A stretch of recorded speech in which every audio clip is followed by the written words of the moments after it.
కురిపించారు. హరిహరులకు పుట్టిన సంతానానికి బ్రహ్మ భూతనాథుడని, పరమేశ్వరుడు ధర్మశాస్త్ర అని పేరు పెట్టాడు. ధర్మానికి ఆది దేవతని చేశారు. భూతగణాలకు అధిపతి అయ్యాడు. పూర్ణ పుష్కలలతో కళ్యాణం జరిగింది. పూర్ణ పుష్కలల గురించి ఇంకో వీడియోలో తెలుసుకుందాం. అయితే మహిషి ఆగడాలు తట్టుకోలేని ఇంద్రాది దేవతలు దేవగురువగు బృహస్పతి సలహాపై బ్రహ్మను ముందుంచుకొని విష్ణువును శరణు కోరారు. దేవతల మొర విన్న కేశవుడు దత్తుణ్ణి సుందరమహిషంగా పుట్టించాడు.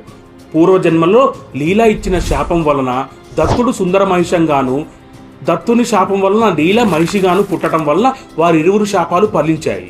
మహిషిని వివాహమాడి గృహస్థాశ్రమ జీవితాన్ని ధర్మబద్ధంగా గడిపి మమ్ములను చేరమని భగవానుడు సుందరమహిషాన్ని ఆజ్ఞాపించాడు. భగవంతుని ఆజ్ఞను పాటించి సుందరమహిషం దేవలోకానికి వెళ్ళాడు. అది అలా ఉంటే ఇక భూలోకంలో పందల రాజైన రాజశేఖరునికి పిల్లలు లేరు. రాజు శివుణ్ణి పూజిస్తాడు, రాణి విష్ణు భక్తురాలు. ఇలా వాళ్ళిద్దరూ పాండ్యవంశపు కీర్తి